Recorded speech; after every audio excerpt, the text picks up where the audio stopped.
Failure is not an option for those who want to make it in life.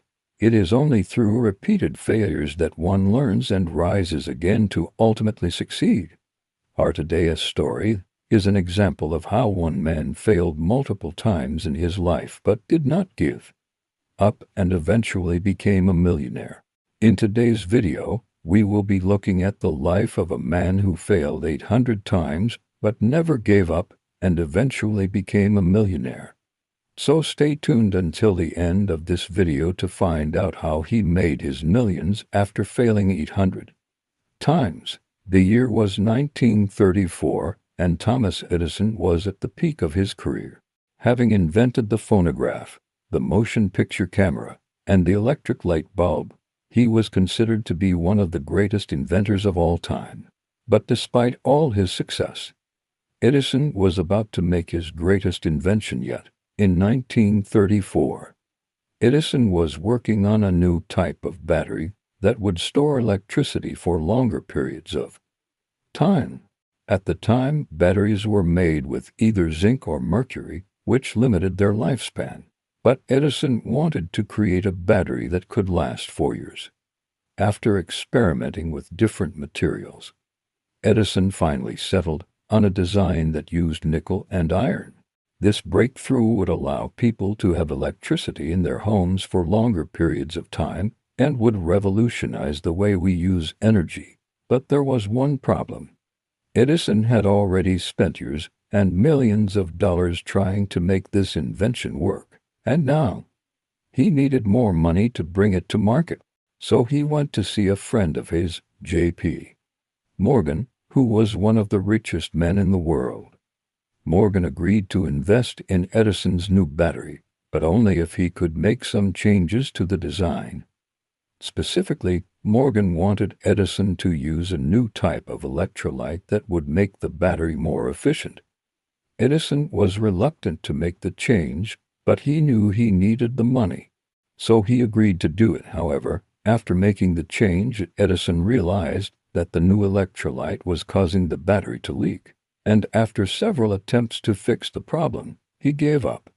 Discouraged and out of money, Edison was forced to abandon his dream of creating a better battery. But just when he was about to give up, a young scientist named Bill McPhee came to him and said that he thought he could help.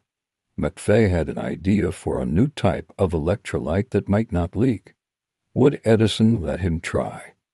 Of course, Edison agreed, and soon enough, McPhee had created a new electrolyte that worked perfectly. With this new invention, Edison was able to create the battery of his dreams. And though it took many years, and much longer than he had expected, Edison was finally able to produce a battery that could store electricity for up to 100 years. This invention would go on to change the world as we know it, providing us with the energy we need to power our homes, businesses, and even cars. But despite all the good he had done, Edison was about to face his greatest challenge yet. In 1937, the U.S. government accused Edison of violating antitrust laws by creating a monopoly in the electric industry. The government sued Edison, and in 1946, the Supreme Court ruled that he had violated antitrust laws and must split up his company. This was devastating news for Edison, who had worked so hard to build his empire. But he knew he had no choice but to comply. He spent the next few years selling off parts of his business until finally in 1951, he was no longer in control of any company.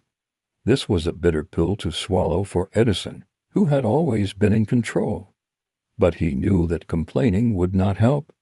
So he got to work rebuilding his life. He started a new company called Edison Electric Institute, which would go on to become one of the largest utilities companies in the world. But Edison didn't stop there. He also began investing in new technologies, including nuclear power, solar energy, and even space exploration. He continued to invent new things and mentor young scientists until his death in 1957. Thomas Alva Edison was an American inventor and businessman who held over 1,000 patents. He is credited with inventing the first practical incandescent light bulb and is often referred to as a great inventor. But Edison was not just a brilliant inventor. He was also a very smart businessman. He understood the importance of protecting his inventions and also knew how to make a profit from them.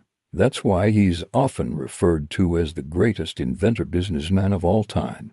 So, my friends, never give up on your dreams no matter how difficult they may seem.